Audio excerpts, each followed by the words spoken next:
Assalamualaikum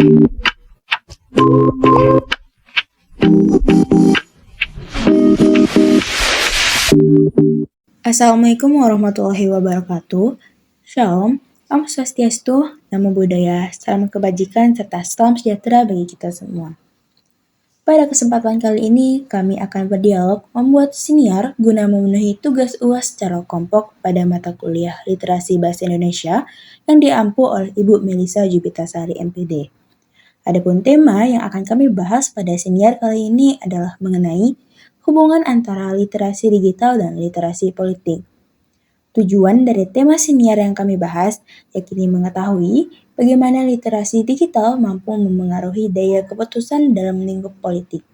Saya, Fadila Syifa Eschane, selaku moderator bersama Windy Adinovela sebagai narasumber. Selamat mendengarkan!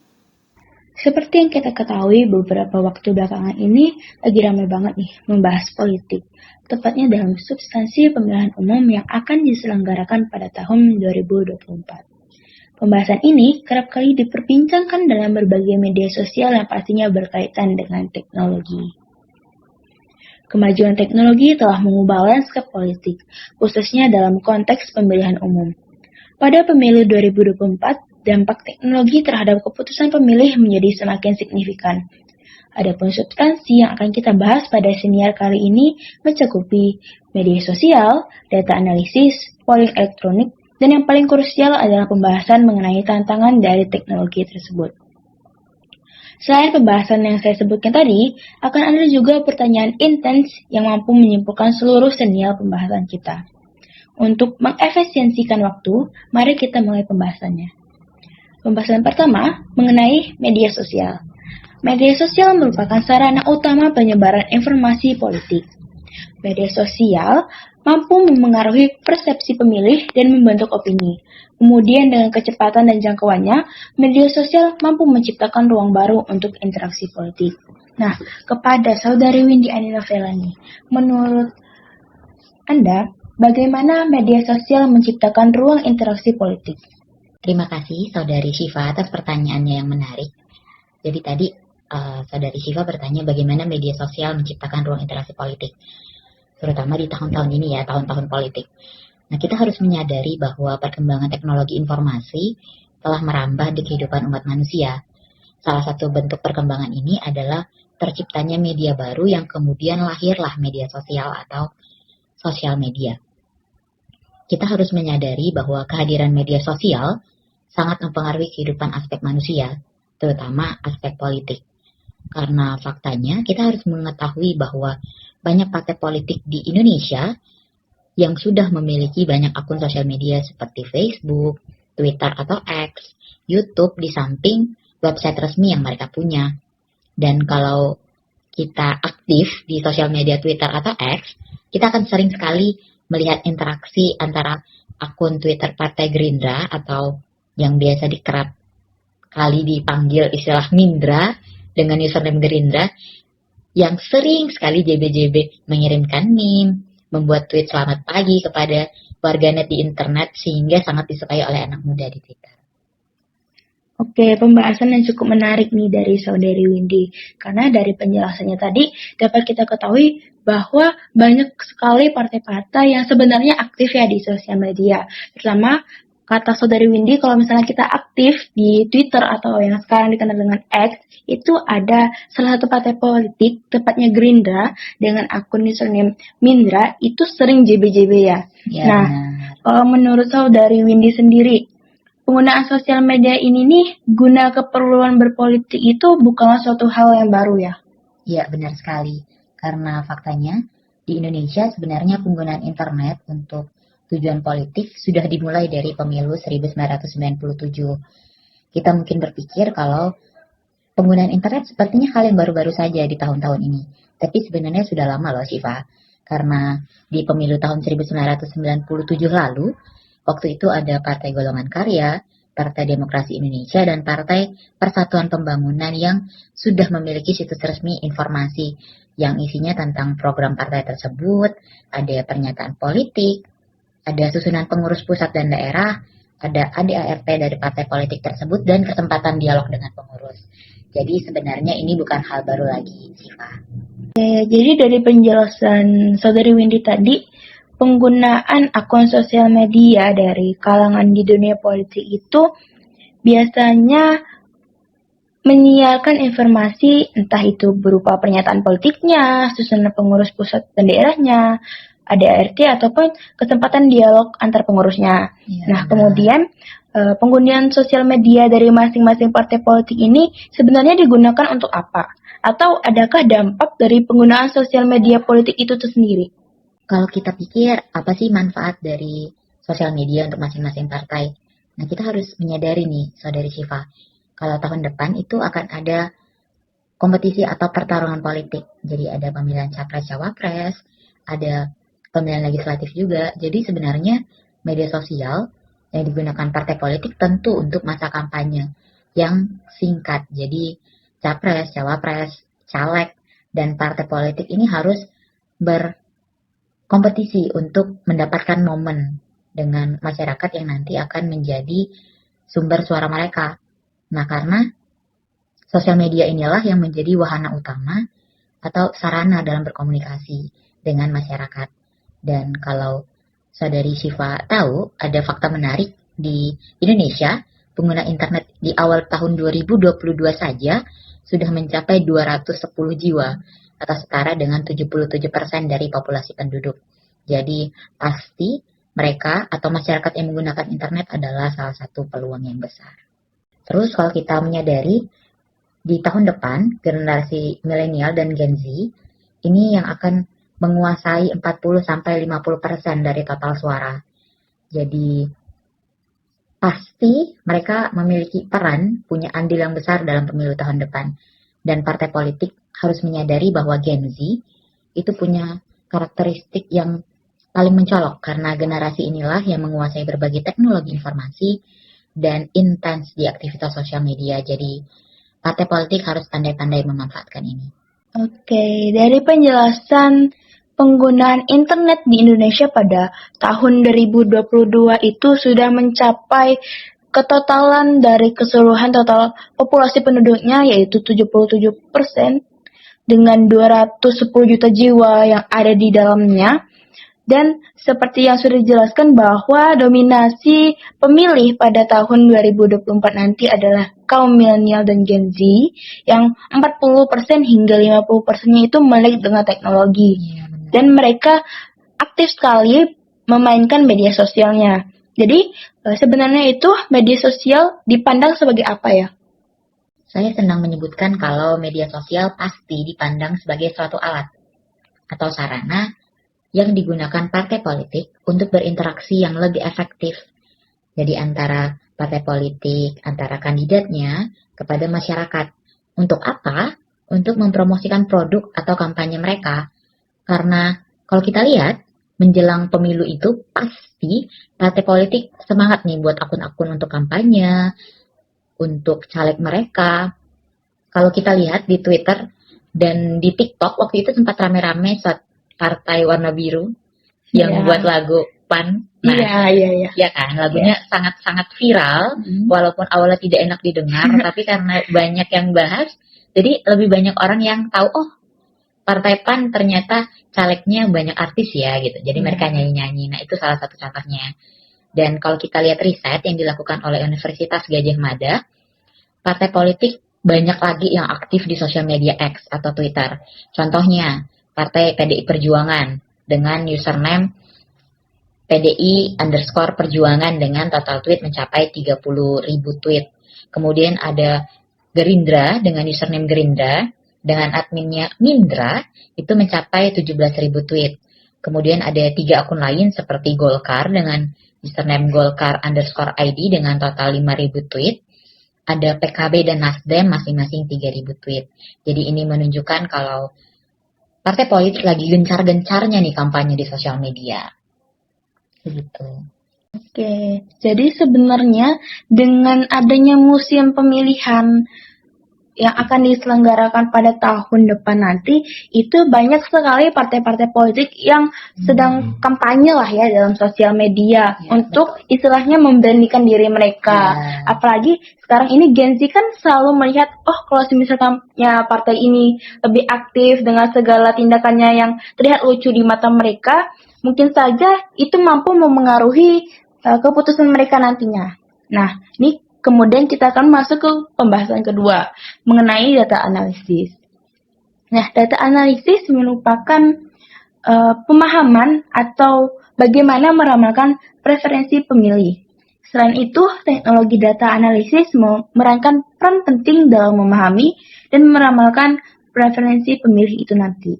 Kandidat dan partai politik menggunakan algoritma kompleks untuk menganalisis data perilaku pemilih, memungkinkan mereka menyusun strategi kampanye yang lebih efektif. Namun, perlu kehati-hatian dalam memastikan etika penggunaan data dan menjaga privasi pemilih. Nah, pertanyaan saya nih ya, untuk Saudari Windy. Mungkin pembahasan kita mengenai data analisis ini cukup rumit, tapi akan lebih baik jika Saudari Windy mampu menjawab pertanyaan ini dengan cukup unik juga ya, karena itu data analisis ini sebenarnya suatu permasalahan yang bisa dibilang tabu, karena akan menyangkut dengan keputusan yang dihasilkan pada pemilih nanti. Jadi sebenarnya, bagaimana pengaruh data analisis terhadap pemilu yang akan diselenggarakan pada tahun 2024 nanti?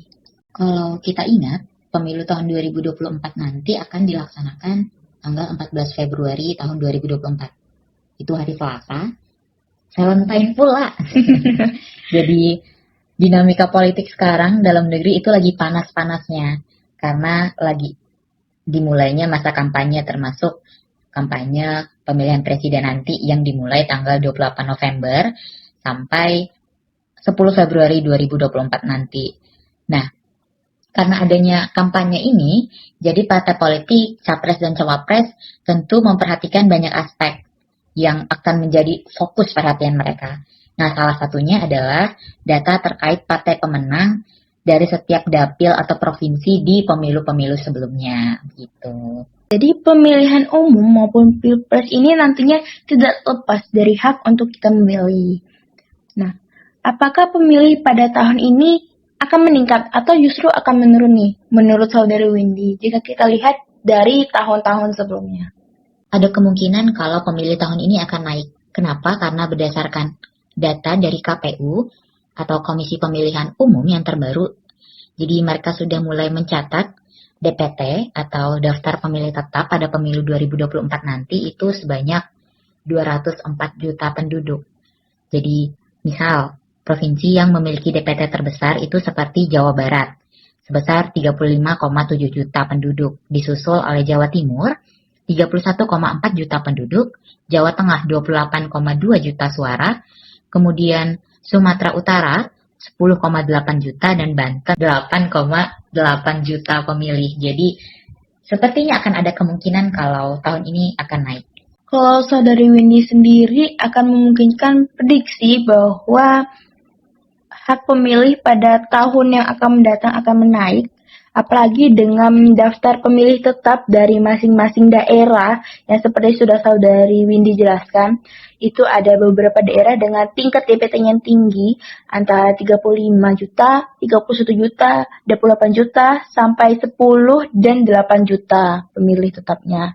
Nah, apakah hak pemilih, yaitu suaranya itu memiliki pengaruh yang cukup besar menurut Saudari Windy itu sendiri terhadap daya pemenang yang akan dilangsungkan pada tahun 2024 nanti?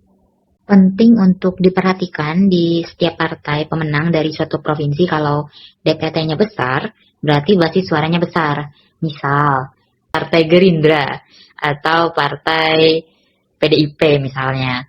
Kita anggap saja di Kalimantan Barat, DPT yang memilih partai itu lebih banyak. Tentu suara yang didapatkan partai itu akan lebih mendominasi kan di sini. Nah. Dan kita juga harus melihat bahwa kekuatan suara sebuah partai politik juga dapat diperkuat dengan strategi mengusung calon presiden dan wakil presiden yang memiliki keterkaitan historis dengan wilayah-wilayah tertentu. Misalnya, kan anggap saja nanti suatu saat di pemilu ada masyarakat yang, Dayak misalnya begitu. Pasti masyarakat suku Dayak akan memilih orang tersebut karena berasal dari wilayah-wilayah tertentu. Nah, jadi suara di daerah DPT atau suara di daerah pemilih asal pasangan tersebut pasti lebih banyak begitu. Karena kalau kita melihat kembali di pemilu 2019 lalu, terlihat bahwa Partai PDIP atau PDI Perjuangan berhasil menguasai perolehan suara di 18 provinsi, termasuk di wilayah-wilayah penting seperti Jawa Barat dan Jawa Timur yang kalau kita lihat tadi DPT-nya naik ya. Kemudian ada Partai Golkar juga yang masih memegang kendali di 8 provinsi. Sementara Partai Gerindra kokoh di 4 provinsi terutama di luar Jawa. Nah, faktor-faktor ini, Saudari Syifa, menunjukkan bahwa kekuatan dan dominasi sejumlah partai politik dalam wilayah-wilayah tertentu.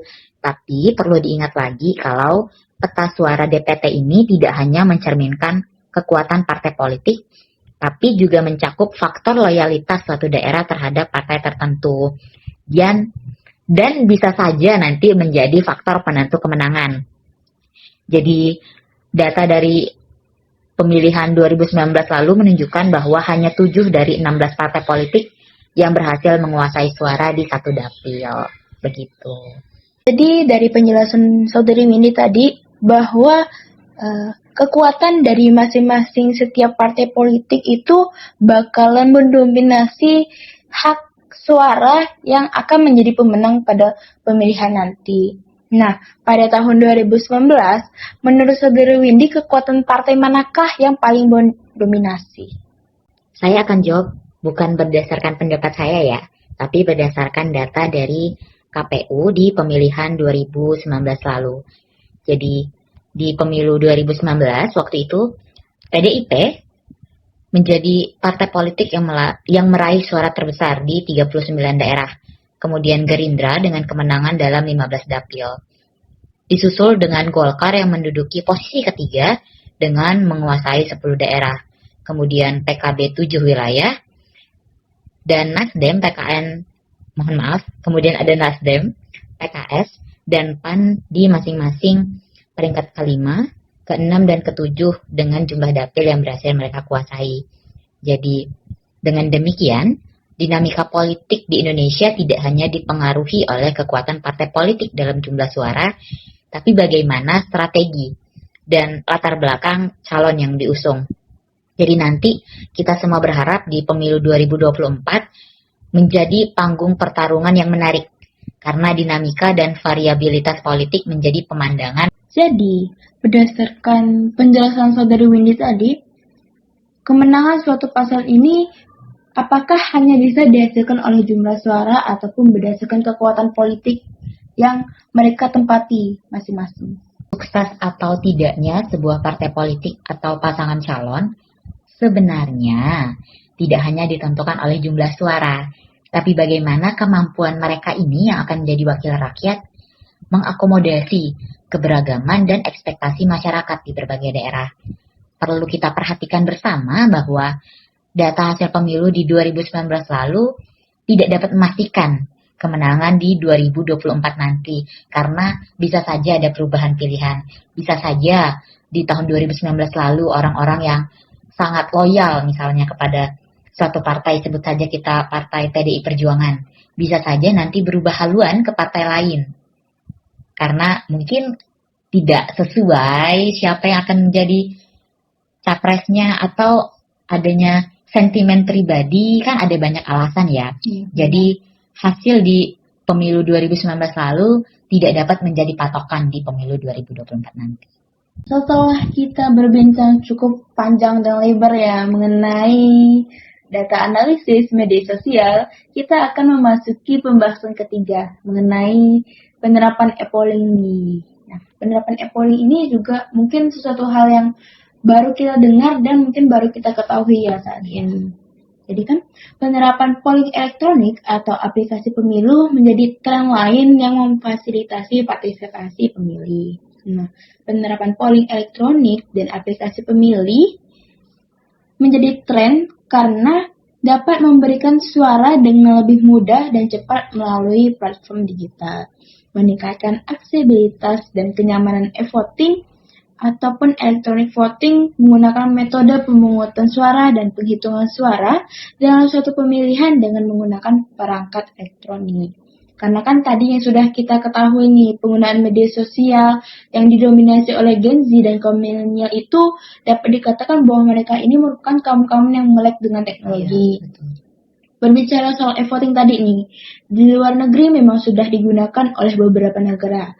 Sebut saja negara yang pertama kali menggunakan e-voting ini adalah Estonia pada tahun 2005 dalam taraf lokalnya. Kemudian disusul tahun 2007, mereka meningkatkannya menjadi taraf nasional.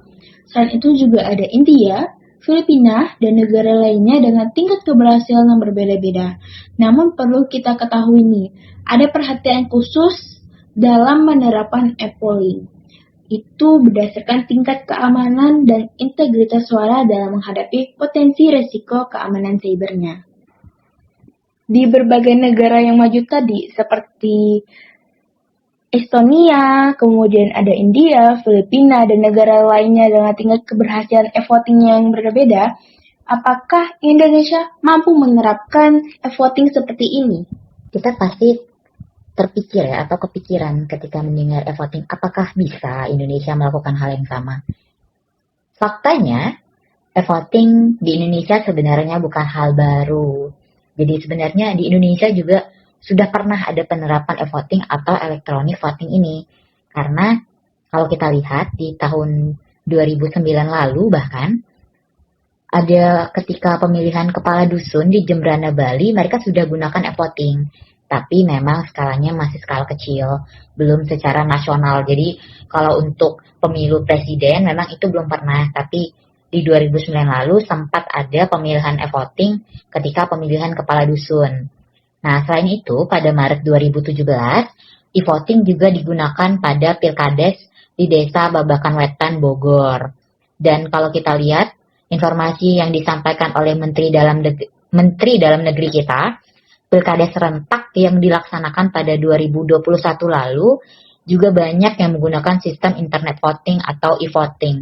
Jadi sebanyak 155 desa sudah menggunakan hal ini. Jadi kesimpulannya ini bukan hal yang baru lagi. Tadi seperti yang sudah dijelaskan bahwa sebenarnya e-voting bukanlah suatu hal yang baru lagi di Indonesia. Karena penerapannya sendiri sudah ada pada tahun 2009. Tapi dalam basis skala yang kecil. Kemudian digunakan juga pada tahun 2017 tadi ya, seperti yang sudah dikatakan Saudari Windy. Yang dimana penerapan e-voting pada tahun 2017 itu merupakan e-voting yang digunakan pada Pilkades di Desa Babakan Wetan di Bogor. Nah, apakah hanya ada voting yang basis elektronik atau masih ada konsep voting lainnya? Jadi selain ada pemilihan secara konvensional, itu kita datang ke TPS, kita coblos, terus kita dapat tinta biru, ada juga electronic voting. Nah, ternyata ada satu lagi ini, Syifa. Ada yang namanya konsep internet voting, iVoting. Jadi, kalau tadi electronic voting itu ketika menggunakan perangkat elektronik. Nah, kalau internet voting ini pemilihan umum yang dilakukan dengan memanfaatkan teknologi internet. Jadi, proses pemberian suara itu bisa dilakukan di mana saja, tanpa harus mengumpulkan pemilik suara di satu tempat. Jadi tanpa perlu ke TPS pun, orang-orang bisa memilih. Begitu. Jadi selain ada e-voting, juga ada e-votingnya. Tadi kan kalau e-voting adalah electronic voting, sedangkan e-voting merupakan internet voting. Dengan perbedaannya masing-masing, kalau electronic voting itu kita harus melakukan pemilihan di tempat tersebut agar sinyalnya dapat dilacak ya. Kemudian kalau internet voting sendiri merupakan pemilihan yang bisa dilakukan di mana saja karena sumbernya itu berdasarkan internetnya. Nah, menurut Saudari Windy, dari kedua voting tersebut, yaitu ada e-voting, kemudian ada e-voting, adakah keuntungan dari penggunaan kedua voting ini? Itu ada banyak keuntungan atau manfaat secara umum jika Indonesia menggunakan e-voting atau iVoting. Yang pertama, pasti perhitungan suara akan lebih cepat. Kemudian, bisa menghemat biaya pencetakan suara. Jadi kita tidak perlu cetak lagi banyak-banyak kertas untuk jadi surat suara. Kemudian pemungutan suara bisa jadi lebih sederhana karena kalau misalnya kita pakai teknologi itu tentu bakal masuk ke base-base tertentu gitu. Jadi kalau anggap saja di pemilu 2024 nanti ada 3 capres dan cawapres. Jadi kalau misalnya suara 1 langsung masuk ke semua base yang pertama, suara 2 masuk di base kedua, suara 3 masuk ke base ketiga. Jadi perhitungan suaranya akan lebih sederhana. Dan peralatan ini dapat digunakan berulang kali untuk pemilihan berikutnya atau pemilihan pilkada. Karena kalau kita bayangkan kalau masih pakai yang konvensional, yang masih menggunakan kertas, setelah dipakai, itu tentu tidak bisa dipakai lagi kan. Ya. Bahkan kalau yang surat suaranya rusak juga tidak bisa dipakai karena dianggap suara tidak sah. Ya. Tapi kalau kita pakai electronic voting atau internet voting, hal-hal seperti ini bisa terhindarkan. Karena kalau kita lihat, bahkan BRIN pada tahun 2014 menyatakan bahwa electronic voting dalam pilkada dapat menghemat biaya hingga 50%. Kita bisa cek ini di berita tanggal 22 September tahun 2014. Selain itu, kalau kita lihat pada kasus Pilpres 2019 lalu, pilihan menggunakan voting ini juga bisa mengantisipasi banyaknya korban berjatuhan dari pihak panitia pemilu akibat kelelahan. Jadi panitia juga tidak kelelahan, mereka yang memilih juga bisa lebih mudah. Selain itu, seperti yang saya sebutkan tadi, ini juga bisa mengantisipasi kendala seperti rusaknya kotak suara saat kontribusi ke daerah. Karena kalau misalnya kita pakai yang konvensional, tentu kan harus didistribusi dari pusat kan ke daerah-daerah. Nah, kalau kita pakai electronic voting atau e-voting, ini bisa dihindari. Selain itu, kedua metode ini juga bisa memperbesar peluang partisipasi pemilih. Karena kalau kita pakai yang konvensional, yang kita harus datang ke TPS, itu agak sulit ya rasanya untuk mereka yang penyandang disabilitas atau kita yang anak kosan, anak rantau. Karena kalau saya sendiri, saya daerah pilihan Sanggau, saya harus balik ke Sanggau, ya supaya bisa memilih. Sedangkan rasanya tuh agak susah kalau misalnya saya kuliah dan saya harus balik untuk memilih. Tapi kalau kita pakai electronic voting atau internet voting, hal ini bisa dimudahkan karena kita pemilih tidak harus datang ke TPS, kita bisa memberikan suara dari mana saja, panitia tidak perlu kelelahan, dan kita juga dapat keuntungan. Saya pribadi berpikir bisa saja Indonesia menerapkan kedua metode voting ini di kota-kota besar. Tetapi bagaimana dengan daerah-daerah yang belum terkoneksi internet atau yang biasanya dikenal dengan daerah 3T, yaitu daerah-daerah yang tertinggal, terdepan maupun terluas. Nah, kan pelaksanaan pemilu nantinya akan dilakukan secara konvensional, mengingat masih banyak wilayah di Indonesia yang masih belum terkoneksi internet. Kalau e-voting ini, maksudnya langsung dilaksanakan dengan mencoblos secara online, masih ada sekitar 40% kabupaten yang belum tersentuh oleh internet, bahkan bisa saja listrik. Nah, di samping banyaknya keuntungan dari e-voting ini, pasti memiliki kelemahannya. Apakah kelemahan ini lebih mendominasi dan perlu dipertimbangkan daripada keuntungannya? Betul, di setiap metode pasti ada kelebihan dan kelemahannya. Kita tadi sudah bahas tentang kelebihan dari electronic voting dan internet voting. Tapi apa sih kekurangannya? Benar, seperti yang saudari Civa tadi bilang, kalau di Indonesia masih banyak daerah 3T, daerah yang tertinggal, yang masih butuh banyak bantuan di berbagai sektor. Jadi kalau mereka saja tertinggal, bagaimana mau ada penggunaan internet? Jadi rasanya agak sulit ya. Nah, karena ini kelemahan-kelemahan dari internet voting atau electronic voting, yang pertama pasti soal keamanan data. Karena e-voting ini bisa kita lakukan di mana saja, pasti ada celah kemungkinan manipulasi data atau hasil suara. Kalau yang pakai kertas suara saja hasilnya bisa dimanipulasi, apalagi yang hanya pakai internet, ya kan? Ya, benar. Nah, selain itu, karena ini menggunakan internet voting atau electronic voting, bisa saja mereka yang punya kemampuan Meretas. lebih ya, hacker gitu. Ya. Mereka pasti bisa menerobos akses untuk masuk ke sistem dan merubah hasil pemilu. Jadi ini perlu kita persiapkan lagi. Jadi kalau untuk masalah itu, solusinya adalah bagaimana Indonesia bisa membangun sistem keamanan data yang lebih kuat jika mau menggunakan internet voting. Nah, selain itu masalah pengawasan. Kita harus ingat lagi kalau internet voting ini bisa dilakukan di mana saja, tanpa perlu ke TPS atau dikumpulkan dalam satu wilayah. Nah, kalau misalnya ini kita pakai, jadi pemerintah atau KPU khususnya harus merumuskan sistem pengawasan yang efektif. Jadi, mereka harus memastikan kalau nanti proses pemungutan suara ini benar-benar dilaksanakan secara langsung oleh pemilih. Kalau kita ingat, salah satu istilahnya kalau kita pemilu itu kan langsung, umum, bebas, rahasia, jujur dan adil. Nah, KPU harus memastikan kalau ini langsung oleh pemilihnya. Jadi tidak ada istilahnya digantikan oleh orang lain. Nah, kalau misalnya masalah pengawasan ini harus dipastikan bahwa nanti pemilik identitas itu harus diarahkan gitu. Karena kalau misalnya di TPS kan bisa langsung dicatat kan siapa yang datang memilih. Nah, kalau misalnya nanti pakai e-voting, KPU harus memastikan itu juga tetap tercatat.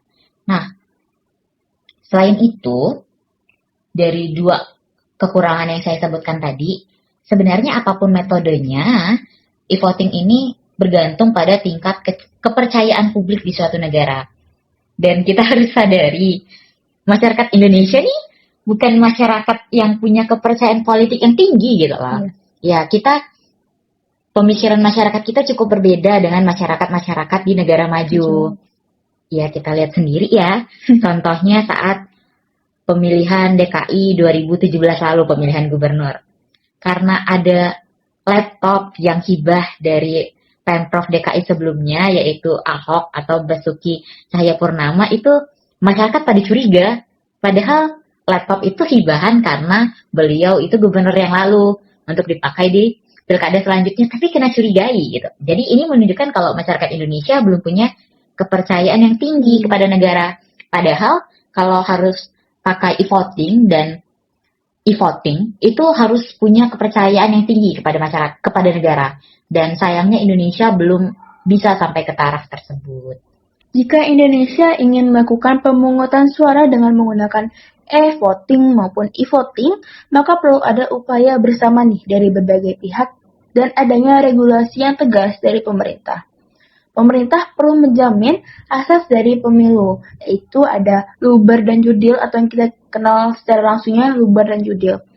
Nah, luber judil ini kan merupakan singkatan dari langsung, umum, bebas, rahasia, jujur, dan adil. Menekankan pada asasnya yang bersifat rahasia, jujur, dan adil, apakah hal ini dapat dijamin dengan ada mungkinannya manipulasi data dari salah satu pihak. Oke, setelah kita membahas mengenai penerapan e-voting maupun e-voting sendiri, pastinya ada tantangan teknologi di baliknya. Nah, meskipun teknologi memberikan manfaat besar, kita juga harus menghadapi tantangan seperti potensi manipulasi informasi dan risiko pelanggaran privasi.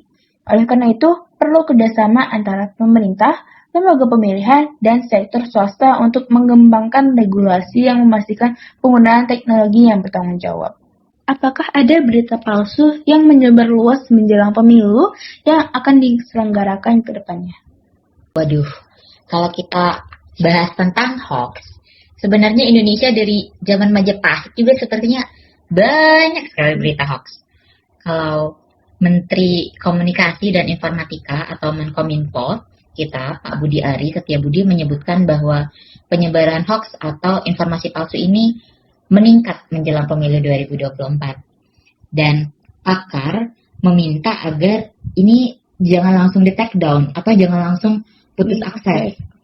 Karena per tanggal 18 September 23 saja sudah ada sekitar 152 hoax mengenai pemilu. Di awal tahun 2023 sudah ada kenaikan dari 51 isu hoax pada sepanjang tahun 2022. Dan hal ini disampaikan oleh Pak Budi di acara Yuk Pahami Pemilu bersama Google di Jakarta. Contoh berita hoax nih yang lagi rame tentang Jokowi yang menemui CEO TikTok untuk meningkatkan algoritma Prabowo dan Gibran di TikTok. Ada juga KPU yang coret nama Gibran sebagai cawapres. Ada juga karena tadi nama Gibran dicoret, Prabowo-nya ngamuk. Selain itu, ada juga hasilnya sudah ditetapkan, pasangan nomor sekian yang menang. Nah, jadi ingatlah teman-teman, kita sebagai generasi Gen Z yang berliterasi, ingatlah, saring sebelum sharing. Oke, jadi dari sekian banyaknya pertanyaan, juga jawaban yang intens dari Saudari Windy Anelvela, kita akan mendapatkan kesimpulan dari sinial kali ini, yaitu pada akhirnya kemajuan teknologi telah memberikan kemudahan dan efisiensi dalam proses pemilihan. Penting untuk mempertimbangkan dampak etis dan melibatkan masyarakat dalam mengelola perubahan ini. Pemilu 2024 menjadi panggung di mana teknologi dan demokrasi saling terkait, dan tantangan tersebut membutuhkan pendekatan yang cermat untuk memastikan integritas dan keadilan dalam pelaksanaan hak pilih. Nah, sebelum kita mengakhiri sesi siniar kali ini, saya memiliki pertanyaan yang paling cukup menarik untuk dibahas. Nah, pertanyaan pertama ini yaitu pemaparan isu politik dan rekam jejak ketiga kandidat. Nah, kita harus tahu nih, sebelum memilih, pasti kita harus menelusuri jejak-jejak digital ataupun rekam jejak yang mereka lakukan dahulunya. Nah, seperti yang saya ketahui bahwa Anies Rashid Baswedan itu lahir pada 7 Mei 1969 di Kuningan, Jawa Barat. Kemudian ia terlahir dari keluarga akademisi. Kedua orang tua Anies, Rashid Baswedan dan Aliyah Rashid adalah dosen di salah satu universitas di Yogyakarta. Anies meraih gelar sarjana ekonomi di Universitas Gadjah Mada atau yang kita ketahui dengan UGM, kemudian melanjutkan kuliah S2-nya di University of Maryland dan S3-nya di Northern Illinois University. Kemudian ada Prabowo Subianto, kini menjabat sebagai Menteri Pertahanan RI periode 2019 hingga periode 2014. Ia lahir di Jakarta pada 17 Oktober 1951, putra dari ahli ekonomi dan politikus Sumitro Jojo Hadikusumo, Menteri Keuangan di zaman Presiden Soekarno, dan Menteri Perdagangan semasa Presiden Soeharto. Kemudian ada Ganjar Pranowo, lahir di Karanganyar, Jawa Tengah pada 28 Oktober 1968, tepat dimulainya masa pemerintahan Orde Baru. Ayahnya, Pramuji Pramudi adalah seorang polisi letnan 1 dan ibunya Sri Suparni adalah seorang pedagang warung kelontong. Semasa kuliah di Fakultas Hukum Universitas Gadjah Mada dan S2-nya itu di UI atau Universitas Indonesia. Nah, pastinya latar belakang dari ketiga calon kandidat yang akan memajukan dirinya pada pemilu 2024 nanti pasti memiliki versinya masing-masing. Nah, menurut Saudari Windy sendiri, dari ketiga rekam jejak digital yang sudah saya bicarakan, adakah kontroversi yang Saudari Windy ketahui nih, atau pernah Saudari Windy dapatkan informasi samar-samar dari berbagai sosial media?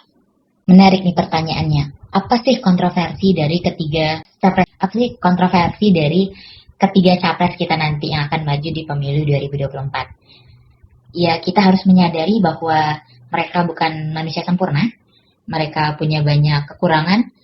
Mungkin banyak kelemahan yang pasti akan menimbulkan banyak kontroversi atau masalah di masa lalu. Nah, misalnya untuk paslon yang pertama itu ada Anies Baswedan. Kontroversi yang cukup terkenal adalah mengenai fenomena politik identitas. Jadi saat Pilkada DKI Jakarta tahun 2017 lalu, ini isu tentang politik identitas sering kali melekat pada citra beliau. Jadi ada pengamat politik Universitas Indonesia, Reni Suarso, menilai bahwa kemenangan Anies waktu itu karena menggunakan politik identitas agama, yang kemudian juga berkolerasi dengan ras, termasuk ketika beliau menggunakan istilah pribumi pada pidato kemenangannya untuk mengambil suara dari pengaruh kelompok tertentu. Selain itu juga Mardani selaku tim ses beliau ini tidak menampik kalau mereka memanfaatkan momen ketika bertemu dengan Habib Rizik selaku salah satu komando aksi 212 lalu. Jadi Anies lekat sekali dengan politik identitas. Jadi ada yang bilang kalau tidak bawa agama, tidak hidup. Nah itu kalau untuk paslon nomor 1. Terus kalau untuk paslon nomor 2, apa nih kontroversinya? Nah, waktu itu tahun 2005, Komnas HAM Republik Indonesia menyimpulkan bahwa Prabowo sebagai pemberi perintah Timawar untuk menculik 23 aktivis pro-demokrasi di peristiwa kerusuhan Mei 1998. Prabowo menyatakan bahwa semua aktivis tersebut sudah dibebaskan walaupun faktanya masih ada 13 orang dengan status hilang sampai sekarang. Jadi 13 orang ini kita tidak tahu apakah emang hilang atau dihilangkan. Kemudian, pada saat itu Prabowo sedang menjabat sebagai Panglima Komando Cadangan Strategis Angkatan Darat yang kemudian diberhentikan karena alasan pelanggaran kedisiplinan hukum ABRI dan pengabaian sistem operasi yang sempat memasukkan Prabowo ke dalam daftar hitam atau blacklist Amerika Serikat. Nah, saat itu Prabowo menjelaskan bahwa di kejadian penculikan waktu itu, ini adalah perintah atasan. Namun setelah jatuhnya Orde Baru dan berganti pemimpin militer maupun pemerintah, apa yang dilakukan oleh Timawar yang saat itu diketuai oleh Prabowo tidak dapat diterima dan ia siap dihukum atau bertanggung jawab. Namun belum tuntasnya kasus ini sampai sekarang pasti menuai kritik yang hebat dari masyarakat. Terlebih ex anggota Timawar ini yang waktu itu menculik 23 aktivis naik jadi pejabat Kementerian Pertahanan di bawah kepemimpinan Prabowo. Jadi ini yang pertama politik identitas, yang kedua penculikan, terus yang ketiga ada Ganjar Pranowo. Jadi saat pemerintahan beliau menjadi gubernur di Jawa Tengah, ada 2 kasus yang kontroversial karena adanya pembukaan pertambangan di 2 wilayah yang berbeda. Jadi di tahun 2016 setelah digugat oleh warga, Mahkamah Agung mencabut keputusan gubernur yang memberi izin lingkungan untuk kegiatan penambangan PT Semen Indonesia di Rembang. Kenapa? Karena warga khawatir keberadaan pabrik ini akan mengancam cekungan air tanah Watu Putih yang menjadi sumber air di daerah tersebut. Peneliti geologi yang ahli di bidangnya juga menyatakan bahwa penambangan ini akan menurunkan kualitas dan kuantitas air tanah dan pasti merusak ekosistem dan ornamen gua. Namun nyatanya, tambang ini beroperasi penuh. Kritik masyarakat, kekhawatiran masyarakat dianggap angin lalu oleh beliau. Dan pada tahun 2022 lalu, warga desa Wadas diintimidasi dan ditangkap oleh aparat penegak hukum karena menolak mengalihkan kepemilikan tanahnya kepada pemerintah untuk penambangan. Desakan pun disasarkan kepada Ganjar untuk mencabut izin pertambangan. Greenpeace juga menilai bahwa pembukaan tambang ini salah satunya dengan peledakan akan merusak lingkungan hingga rawan longsor. Dan pada Juli 2023, Ganjar secara tegas mengakui bahwa ketua kelompok yang menolak ini tadi sudah setuju dengan pemerintah dengan menerima ganti rugi sebanyak 11 miliar. Namun faktanya, sampai September 2023, banyak warga yang masih menolak ganti rugi dan tidak setuju dengan aktivitas pertambangan di Wadas. Kalau kita lihat di Instagram, itu ada namanya Wadas Melawan. Teman-teman bisa cek bagaimana keputusan dari Ganjar yang waktu itu sebagai gubernur sangat merugikan masyarakat di daerah tersebut. Jadi 3 capres kita ini sebenarnya tidak ada yang bersih-bersih amat. Yang pertama itu politik identitas, yang kedua ada Aksi penculikan. Yang ketiga ada perusakan lingkungan. Ya begitu kontroversinya Saudari Syifa. Jadi dari ketiga pembahasan mengenai calon-calon kandidat yang akan maju pada pemilu 2024 nanti itu semuanya gak bersih-bersih amat ya, seperti yang sudah Saudari Windy katakan. Karena dari ketiga pasangan tersebut banyak sekali aksi-aksi yang dinilai cukup kejam atas tindakan yang mereka lakukan. Yang pertama ada politik identitas, kemudian ada aksi penculikan, kemudian yang terakhir itu perusakan lingkungan karena membuka pertambangan. Nah, karena adanya jejak digital yang bisa dibilang jahat ini, ada kemungkinan nggak sih kaum milenial ataupun kaum Z yang akan mencoblos pada pemilu 2024 nantinya akan melakukan golput?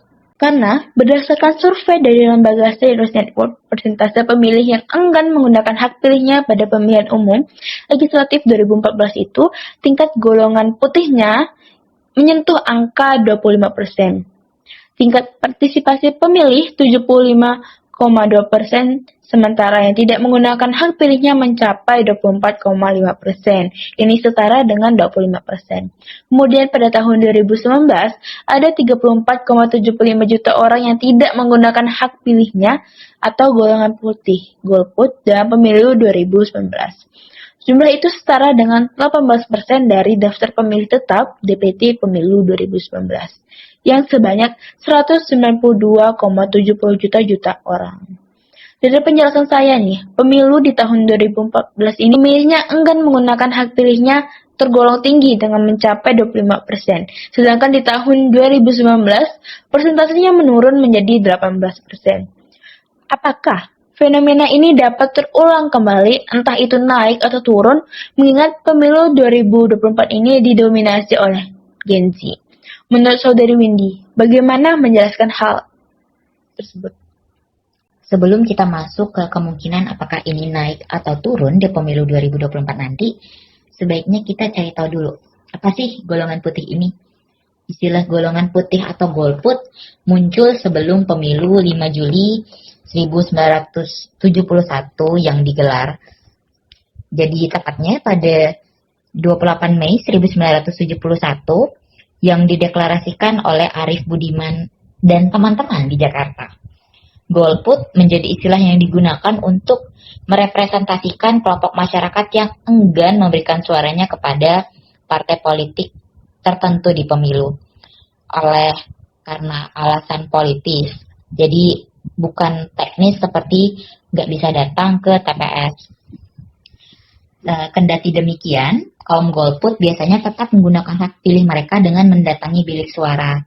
Namun, mereka mencoblos lebih dari satu gambar parpol atau mencoblos bagian putih dari surat suara sehingga suara mereka dianggap tidak sah. Ada juga kaum golput yang tidak datang ke TPS atas kesadaran politik. Namun, apapun alasannya, menurut hasil riset Litbang Kompas di Januari 2023, terjadi tren penurunan golput akan terus berlanjut hingga pemilu 2024 mendatang. Pasalnya, banyak kalangan antusias menggunakan hak suaranya. Namun, tetap ada potensi golput jika kekecewaan terhadap pemerintah terus meningkat dan dimobilisasi oleh kalangan tertentu. Nah, jadi nanti bisa saja ada kemungkinan kalau golput ini akan berkurang, tapi kita lihat lagi bagaimana pemerintah saat ini menaikkan tingkat kepercayaan masyarakat kepada negara. Nah, jadi tadi berdasarkan survei Litbang Kompas tadi menyatakan bahwa hanya 0,6% responden generasi Z, ini dikategorikan usia 17-26 tahun yang berniat golput. Generasi Y, muda, pemilih berusia 27-33 tahun, terdapat 1,0% yang berniat golput, dan dari generasi Y tua, ini sebanyak 1,3%. Jadi, seluruh responden ini memiliki antusiasme yang tinggi dalam mengikuti pemilu 2024 nanti. Dari semua pembahasan berbagai substansi, mulai dari teknologi, sosial media, isu politik, kemudian ada tantangan teknologi, kemudian kita juga ada membahas mengenai rekam jejak dari ketiga calon kandidat, kemudian ada persentase golput pada tahun yang akan datang. Nah, semua ini memiliki keterkaitan terhadap daya literasi masyarakatnya. Perkembangan teknologi dan penggunaan media sosial memengaruhi bagaimana informasi disampaikan dan diterima oleh masyarakat. Sementara isu politik seringkali menjadi fokus utama pembahasan. Peningkatan literasi masyarakat termasuk literasi digital dan politik menjadi kunci untuk memahami dan menghadapi tantangan kompleks yang muncul dari interaksi ketiganya. Literasi yang baik membantu masyarakat memfilter informasi, berpartisipasi secara aktif dalam kehidupan politik, dan merespon perubahan teknologi dengan bijak serta dengan lugas menggunakan hak pilihnya. Terima kasih kepada Saudari Windy Aninofela yang telah meluangkan waktunya nih untuk berdialog mengenai literasi politik dalam pemilu 2024 nanti. Saya, Fadila Syifa, selaku moderator, pamit undur diri. Mohon maaf apabila terdapat kesalahan kata saat dialog berlangsung. Terima kasih sudah mendengarkan. Assalamualaikum warahmatullahi wabarakatuh. Shalom, Om Swastiastu, Namo Buddhaya, salam kebajikan, serta salam sejahtera bagi kita semua.